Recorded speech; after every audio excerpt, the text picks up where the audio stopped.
because I do not have a presentation tonight. Okay, so this is our Monday night meetup. Thank you guys for being on.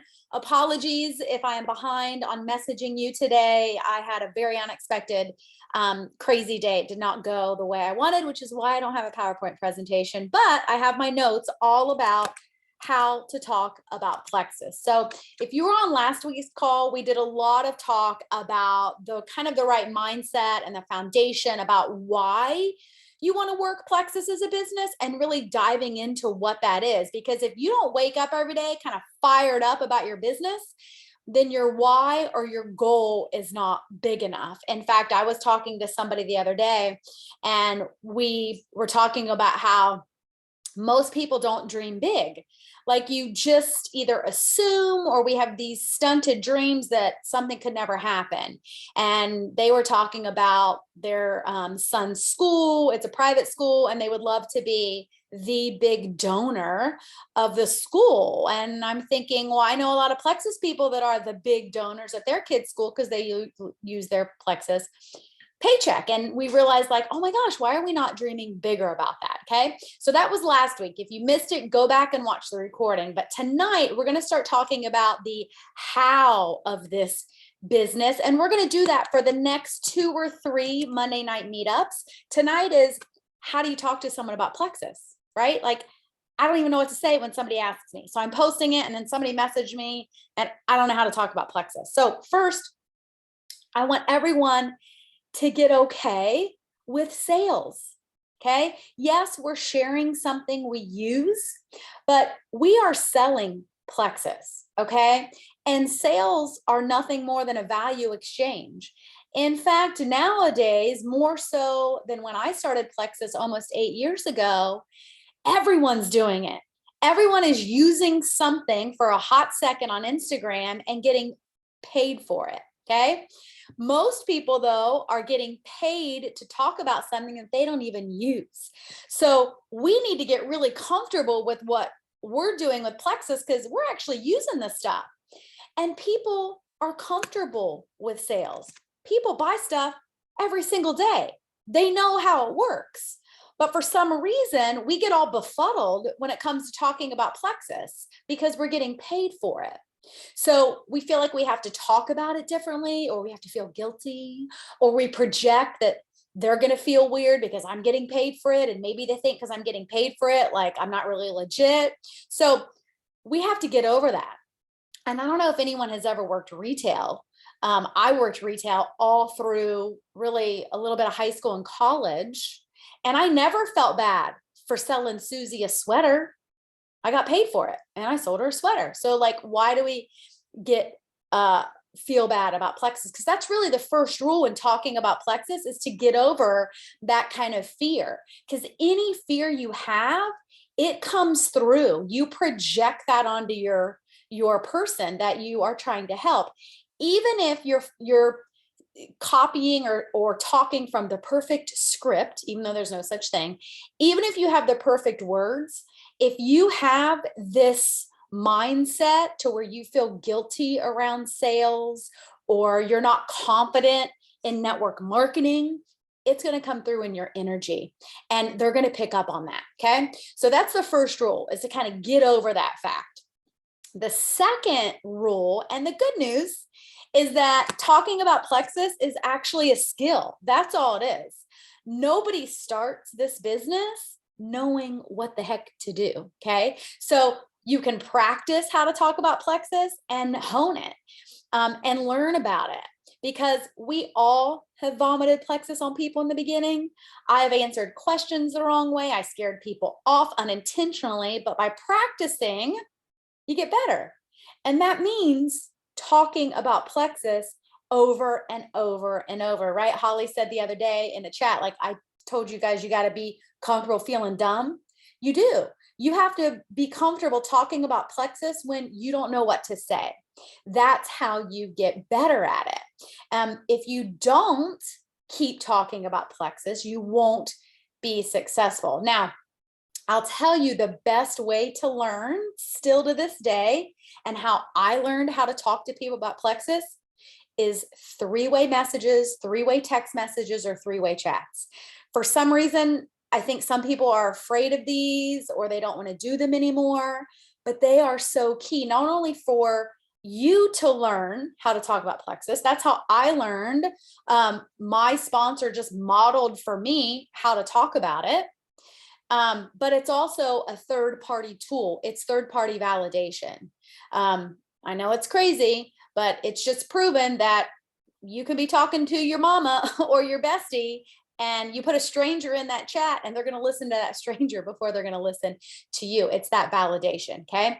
So in the beginning, you may not have even a whole lot to say about Plexus. You may not even have a story, and that's okay. And when I started, I didn't know anything about probiotics. That's okay. People don't care actually how much you know. They just want to know how much you care, how much it can help them, and why you're trying it and why you're doing it. Okay. So even though it's sales, it really is no different than talking about anything else that we love. We share stuff all the time: recipes, books, movies, restaurants, our favorite mascara, right? Like, we share all these things, but for some reason, because we're getting a paycheck, we project that onto ourselves, or we vomit all this information because we think we have to validate ourselves. And that is all a made up story in our head. Because here's how I know that. If somebody shares a new restaurant with me, the other day, my neighbor said, "Hey, you got to try this umami sushi place. It's amazing." Okay. She loved it. She said it's the best. She goes there all the time. Okay. So I went, right? Well, I'm getting together with 2 friends tomorrow night, and I said, "Hey, got to go to this umami sushi place. It's phenomenal." Guess what? They did not ask me. They didn't ask me if I knew the chef, where he was educated, what their health department rating was, where they get their food, where the suppliers are from, what chemicals are in their recipes, right? They didn't ask me any of that. They just knew that I loved it and I recommended it. And so that's the same about Plexus. The only thing we have to add is how it can help that person, right? I don't have to do that when I'm sharing a restaurant. They know how it can help them. They're going to go eat there because they're hungry or they don't want to cook dinner. Okay. But it's the same when you recommend Plexus. You don't have to vomit everything about ProBio 5, okay? Because they trust you.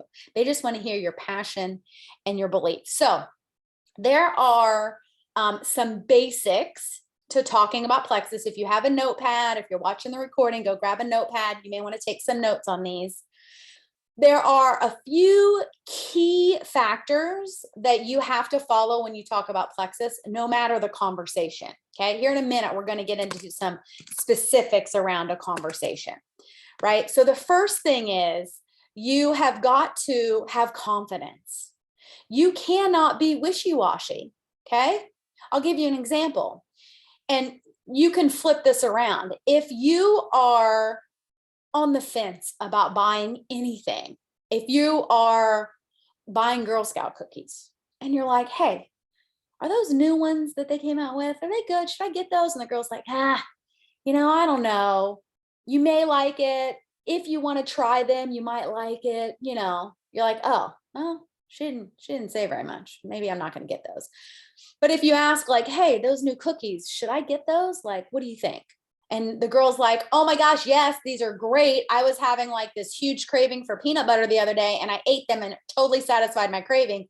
You're going to love them." Then I'm like, "Oh yeah, totally. Give me a box," right? You need to be convicted in your belief, because your confidence or lack thereof is what leads the conversation. Okay. So if you are using uncertain language, then your potential is going to be uncertain about trying Plexus. Okay. That's the first one. Be confident and be convicted in your belief. And if you've lost your belief, or you don't have a huge, strong belief in Plexus, spend time on the Why Plexus calls. Every 3 times a week, you'll hear from 3 different people on how Plexus changed their life, and that will build your belief. Okay. Number 2, you control the conversation. Okay. Because people do not know what they should be asking you. Let me give you an example. The first question 90% of the people ask, either they'll comment on a post sometimes, usually they'll send you a message. Hey, I saw that pink drink. How much is it? Or, hey, I saw you're taking that Plexus stuff. How much is it? And then we reply. Why are we replying? Do not reply when somebody asks you how much is the very first question. Because one, we can't quote a price before we even know what product they want. And two, they should not be asking you how much it is because it doesn't matter. I don't care if you tell them $5 or $105. There's zero value attached to either of those until you ask them, or they should be asking what Plexus can do for them. So they should be asking you, okay, I saw you post about that Plexus. What can it do for me? Okay. So you want to redirect the conversation when somebody, if the first time they talk about Plexus is how much is it, you always want to redirect that. And you want to say, well, listen, price depends on what product you want and which customer option you choose. We got a ton of products. So tell me why you're interested in Plexus. How would you like Plexus to help you? Okay. Always redirect that conversation. You also, number 3, you want to use positive language, and you are assuming the sale. Not in that transaction. You actually want to expect on your first interaction with someone, you want to expect them to say no, because it takes about 5 to 6 touches before somebody says yes. But in your language, you are going to assume that person eventually will order Plexus from you. So do not use words like if, maybe, are you, what do you think? Okay. Those are all kind of wishy-washy and they don't assume the sale. You want to use words like when you order Plexus, you're going to feel amazing. Are you ready to get started? Are you ready to feel better? Right? So you want to use these words, not what do you think, if, maybe you'd like it. And also in the beginning, in the first conversation, you don't want to use the word discount, because automatically you cheapen the value of what we have, okay? And if you're somebody who thinks Plexus is too expensive, you need to build your belief, because it is not. For the value we provide, right? For someone to no longer have migraines, that is priceless in their world, okay? So use that positive language. 4, keep it simple. You should only ever interact in a few sentences at a time. In fact, if you are sending paragraphs about Plexus, you are overwhelming them. And unknowingly, you're showing them it's complicated, and you're already telling them that this business is hard. You're already planting that seed that they could not do it, okay? So instead, you want to pretend that this conversation is in person, okay? The 5th tip, though, and you guys hear me preach this all the time, you want to use voice messages, FaceTimes, Zoom. Typing, whether it's a text or an Instagram message or Facebook message, is a very last resort. And here's why. People project their bias onto the typed word, okay? And that's when you get responses from people that aren't very nice, because they are projecting their skepticism, their bias. They think it's a pyramid scheme. They think it's junk. They think you just want their money. Whatever they think, they're projecting that onto the typed word. They can't do that when it's a voice message, because you are not a pyramid scheme. You are not just trying to get their money. You honestly know how Plexus could help them for whatever they keep complaining about. That comes through in your voice. They cannot put their bias onto that, okay? Number 6, you actually always want to have the last word. And what I mean by that, even if Plexus is not for them, do not leave the conversation if they have misconceptions, okay? So, because part of our job is to educate people about Plexus and the industry and even about gut health, right? So if somebody says, you know what, Plexus isn't for me, my doctor said I shouldn't ever do anything that's not FDA approved, I'd be like, hey, you know what? That's great, but your doctor's mistaken, because no vitamins are FDA approved. They're all FDA regulated, right? So like, I'm not trying to convince them, but I want to educate them. I don't want to leave somebody out there in the world with misinformation. Okay. And then the biggest one is number 7. And this is one to really keep in mind, especially when you're going for a big business goal, when you're going for a rank or a bonus or gold school or whatever it is. Do not convince someone to try Plexus. Okay. We are not in the convincing business. Oh, sorry. I got a couple of people in the waiting room. We are not in the convincing business. And don't project that onto somebody. It's not up to us to decide whether or not someone can afford Plexus, whether or not they'd want Plexus, whether or not they'd be interested in Plexus. It's up to us to give them the option. Okay. That's what we're doing. And then when you are controlling that conversation, you are guiding them to make their own decision. Okay. So when it comes though okay, I got all that, Amy, I got those 7 like tenets of how to talk about Plexus. Now, what the heck do I say? Okay. Every conversation I've ever had in 8 years of Plexus revolves around 5 steps. Okay. And you can get ready to write these down. Apologies for not having a PowerPoint tonight. I timed block my PowerPoint because Adelaide was supposed to be gone and her thing got canceled for the whole week. So we were scrambling today. But 5 things. 1, you want to be able to explain what Plexus is in 1 sentence. Go ahead and put it in the chat. Somebody sees a post and they message you, what's Plexus? What do you say? Because you got to be able to do it in 1 sentence. 1 sentence. You don't want to vomit on them. You don't want to tell them a whole bunch of stuff because they're going to be like, right? 1 sentence. Okay. And this is something you practice. Listen, I meant to say this earlier when we were talking about talking to Plexus, assuming the sale using positive language. I practice in the shower. Or in the car. I am constantly talking to myself. And I realize that more now that I have a daughter, because Adelaide would be like, who are you talking to? I'm like, oh, I'm just practicing a conversation in my head. Constantly practicing. Like, what could they ask me? How can I reply? And I do that for everything in life, not just Plexus, but I certainly practice in the shower how to talk about Plexus. Okay. So it's like your elevator speech. When somebody says, what is Plexus? What are you going to reply in 1 sentence? And that 1 sentence can be different depending upon who's asking. Okay. It can be different. Then the second thing, this is part of directing the conversation. I don't care what they ask you. You're going to go back and ask them what their health goals are. Why are they interested in Plexus? What are they struggling with? How would their life be different if they got rid of their IBS? And this is a back and forth conversation. Okay. And this could go on for days, weeks. This is kind of your follow-up. But the goal is not for them to see how much knowledge you have about Plexus. They don't care about that. Okay. They don't care about the triplex. They don't care how many strains are in probiotic. Okay. Unless you've already gotten to how the heck Plexus can help them. So listen more than you talk and ask a lot of questions. Oftentimes we let them lead the conversation, but they don't know Plexus. They don't know what they should be asking. They ask price. They don't even ask how it can help them. And they're like, oh no, it's not for me. I don't really do vitamins. I'm just going to eat healthy and go to the gym. Because we haven't talked to them and shown them how their life could be different with Plexus, right? Or better, or improved, or what the transformation would be. So that's kind of a back and forth, right?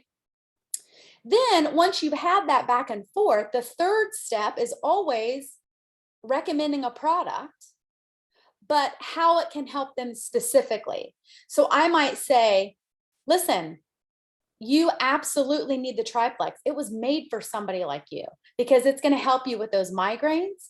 It's going to help you sleep better. And then you're not going to have those cravings we talked about that you get every day at 3 in the office. Okay. And so I'm going to recommend the triplex combo, or I'm going to recommend this variety pack that has the triplex in it. Only recommend 2 combos, 1 or 2. That's it. If you recommend more, you overwhelm the heck out of them because they don't know the products, right? Now, sometimes I'll recommend like the triplex and I'll say, but there's a choose your own combo where you can do the triplex and we can make, choose your own if there are a couple other things you wanted to try. Okay. But don't recommend anything more than that. And again, this product recommendation is still also a back and forth. So encourage them to ask questions. But again, make sure that they don't have any misconceptions. Okay. And when you're going back and forth in your follow-up, because this one and the previous step, right, talking about their health goals and then recommending product, this can be follow-up. These can be people that, you followed up with and they haven't ordered yet. So this can go back and forth. Okay. So you always want to end with a follow-up question, but it can't be a question that is something that people subconsciously think they don't have to answer. What I mean by that is when you pass someone on the street and somebody says, how you doing? What do you say? Good. Every time. How you doing? Good. Fine. Okay. That's not a real question because we have automatic responses to it. So when you ask somebody, what do you think? Right? You've given a product recommendation, you follow up, say, hey, what do you think about the triplex? They're like, yeah, it's an automatic question. Yeah, it's great. Or nah, or they think they don't have to answer it. Instead, you want to be specific with a follow-up question, right? And you want to say like, hey, did you look at that triplex video I sent you? Or are you ready to order the triplex today? Or can I call you in 10 minutes to get your order in, right? Help you get started, right? Make it specific. And if you are a recruiter, but you don't have any business builders, okay, then one thing to look at is this part of your conversation. Because if you're talking too much and you're giving them way too much information, you're showing them that this business is hard. You're showing them that you're an expert in triplex or probio 5 or gut health, and they're not, so they certainly couldn't ever share Plexus. Okay. So this is when third-party tools in this step are critical. So even though you may know everything about gut health, don't tell them. Send them a video from Dr. Logan or Dr. Pacheco or Dr. Hartman, right? Send them the info sheet from Plexus, okay? And it really takes the pressure off of us, so then we don't have to type so much or feel like we have to know everything. Use those third-party tools. Then once you've made that product recommendation, the fourth step, right? It's all of these micro commitments when you're talking to someone about Plexus, right? So the first micro commitment was what the heck Plexus is. The second micro commitment was their health goals, right? Then you get to the product recommendation. That's the third step. And then the fourth step is the ask, right? So you've made a product recommendation, but have you actually asked them to buy it yet? Right? Hey, are you ready to get that welcome pack? Right? So you have to have the ask, and that fourth step is how to purchase. And you're going to guide them on whether they should order retail or VIP. Okay? You decide what's best for them, but they get the final say. Okay? What I mean by that is if somebody only wants a vitamin or a probio, it doesn't make sense for them to order as a VIP. They don't get a welcome pack, which is the big perk of being a VIP because it's so cheap. They will not earn perk points for free products. They won't get the extra commission back, right, when they order over $100. So they should be a retail. And you're going to tell them that. You're going to tell them like, listen, I recommend for only one product, you should be a retail customer. Now, later, when you decide you want to add more products to that, or you want to get that welcome pack we talked about, you can totally upgrade to a VIP. Okay. And then you say, does that sound good to you? And most time they'll say, yeah. So you have to decide and guide them because they don't know. They don't know. But the ultimate decision is up to them. Okay. And then the very last step is your website, or you call them on the phone and you say, let's just do it right now, right? So remember though, in those kind of 5 generic steps, facts just tell, but stories, or that's what sells, because nobody cares that welcome packs are on sale or how amazing probio 5 is or how much we know about the ingredients or how clean they are unless we can relate it to them.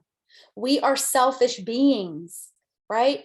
I need to know why I need that stuff, right? Why do I need it?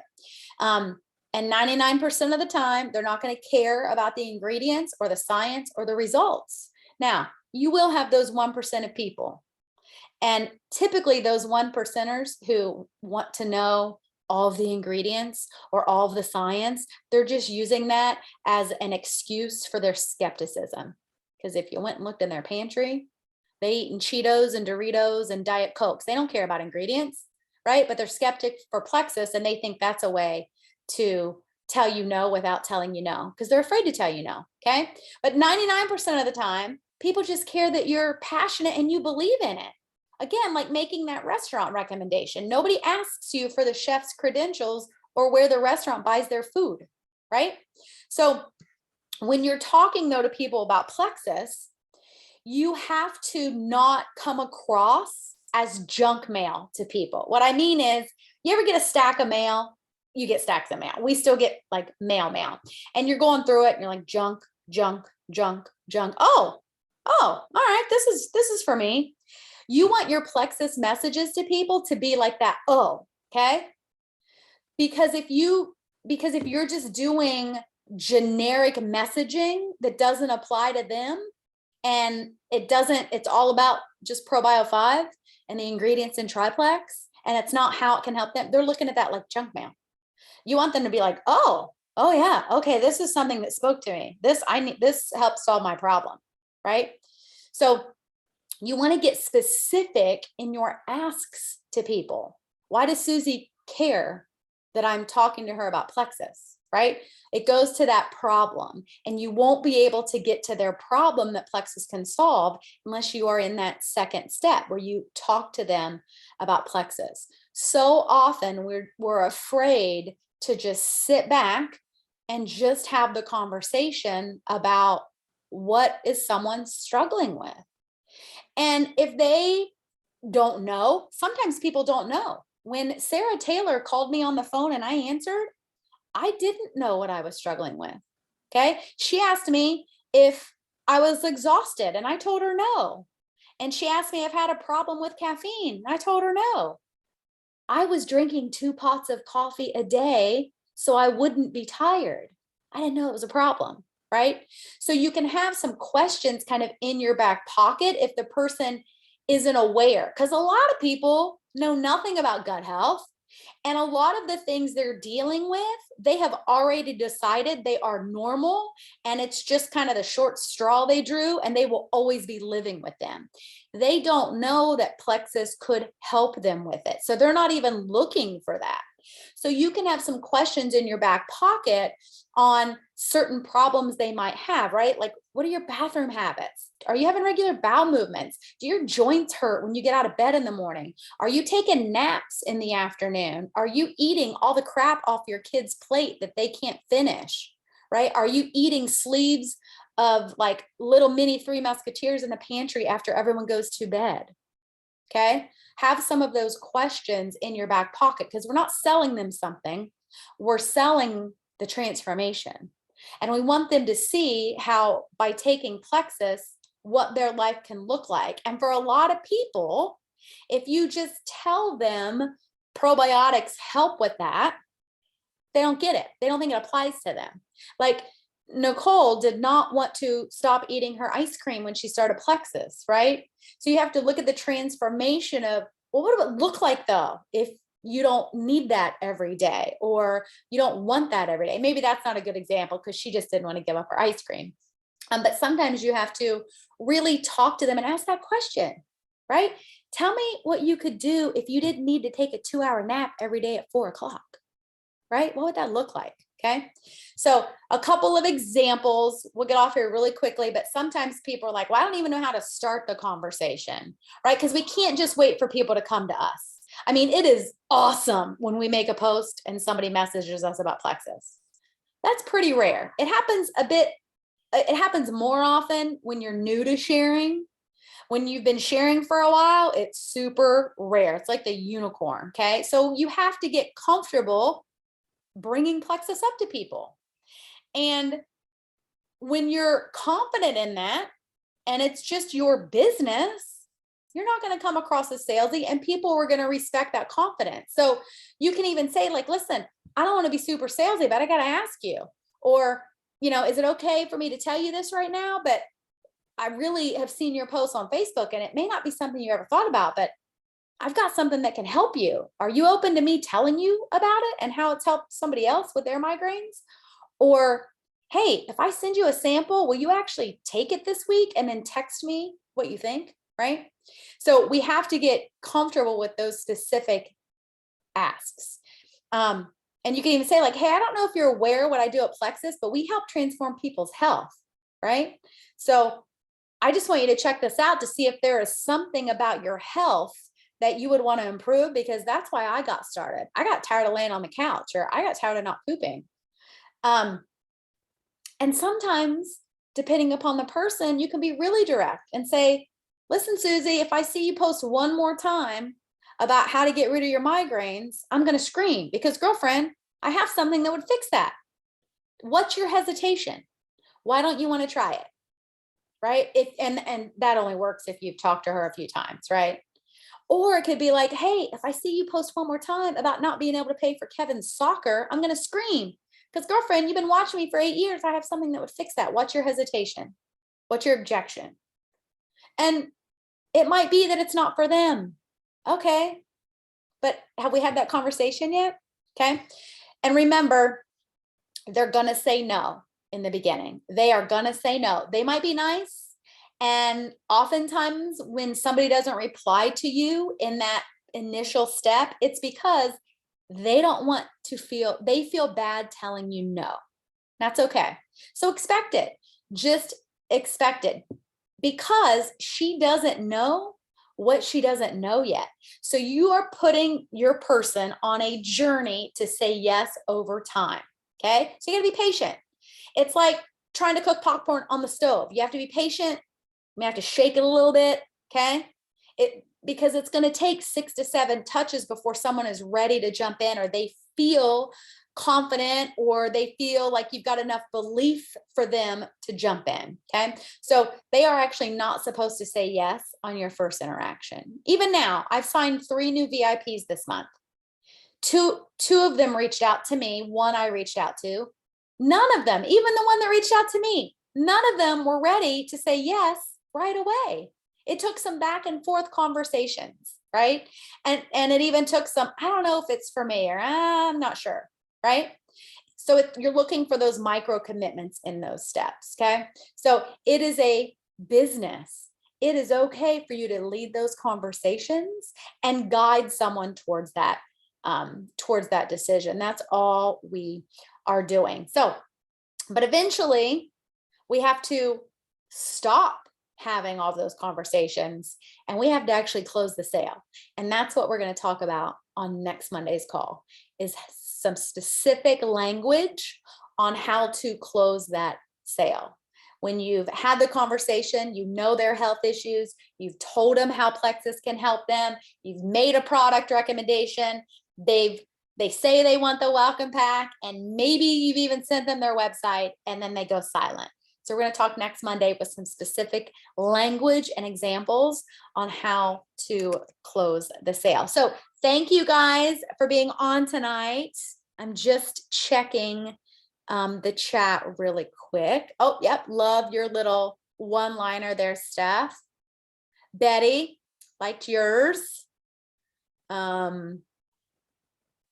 Yes, so that is a good tip. So GTS is our motto on our team. Google that stuff. We have so many resources now in our virtual office. I can't even find stuff in our virtual office. They're constantly adding, they're constantly updating, and it's several clicks in to get to the resource guide or the resource library. So just Google that stuff, okay? You want to know an info sheet, a Plexus incentive sale, whatever it is, Google it. And the first 2 websites that almost always come up is the Help Center with the link to everything. So thank you guys for being on. Thank you, Steph, for the compliment. I am the incredible shrinking lady over here, and it is all because of the reset. 1000%. I've done nothing different except those resets. So I am a sold believer on the reset. Thank you guys for being on. We'll see you next Monday.